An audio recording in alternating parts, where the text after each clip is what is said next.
Good morning, friends. Brooke with the Restoration Project here. I have been reflecting on a conversation I had with our business coach about a month ago or so, maybe 6 weeks ago. And we were just talking about lessons learned in business ownership. And I was reflecting back on some things from my prior careers in 9 years of owning a coffee shop, as well as a stint of about 3 years in selling commercial real estate, where I owned my own business, but under the flagship of a real estate brand.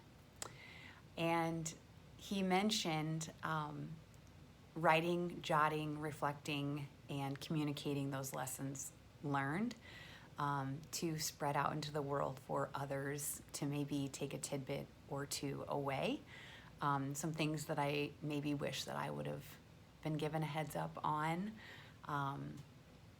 and wish I would have had a little bit of insight before diving in. For those of you that don't know, when I opened the coffee shop about, it was in 2011, November 11th of 2011, I had been in corporate careers up until that point. I was a culinary manager at Olive Garden in Coralville for a few years after college. And then I moved from there to a commercial banker position at Wells Fargo for about 8 years. And so all I knew was stability,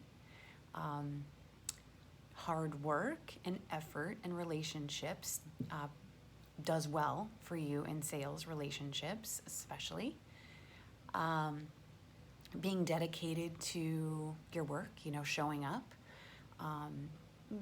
Those things, if you can do those well, you're by all means deemed successful, a successful career, right? And so diving into business ownership, a small retail coffee shop, was quite a bit different than that, as you might imagine.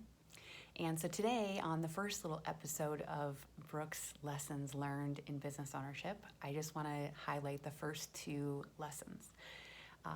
The first one being whatever it is that you choose to do, a side hustle, a full-time career in business ownership, is to align something with that you're passionate about.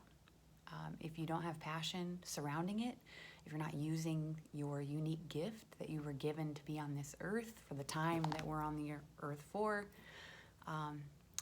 it's going to be a struggle. I remember the point in which I was in the coffee shop business and realized having that feeling that I was no longer passionate about the work that I was doing. And that was really the message to me that it was time to move on. It was time to do something else. Something else was calling me, right?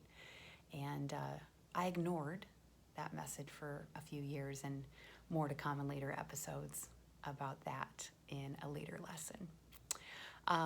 The one thing that when you align with your passion, state your intentions, your priorities will automatically follow.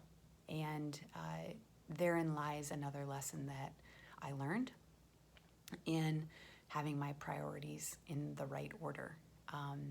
I was in a position where I wasn't able to be the wife and the mom that I really, truly wanted to be. I wanted my priorities to be a wife, a mom, and in my faith.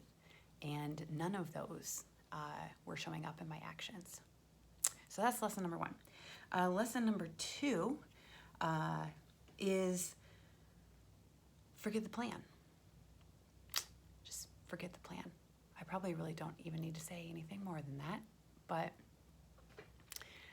if you are someone who is type A, or you love to have certainty and control and processes and predictability, business ownership will be tough for you for a while.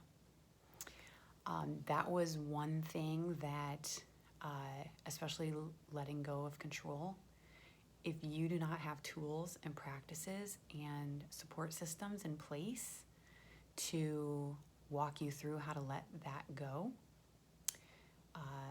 lessons will be hard for you. And I am a fellow traveler in that I had some very hard lessons, both from a heart space and just life, financial, all sorts of relationships. I mean, I could probably just talk for a full day on lessons learned just in that space. So forget the plan. Again, going back to number one, align with your passion and your unique gifts, state your intentions, priorities will follow, and therein lies, you will know when you're on the right path. You will know when you are executing the plan. Don't allow the plan to control you. That's it for today. I will have another couple of tips in another couple of weeks to share.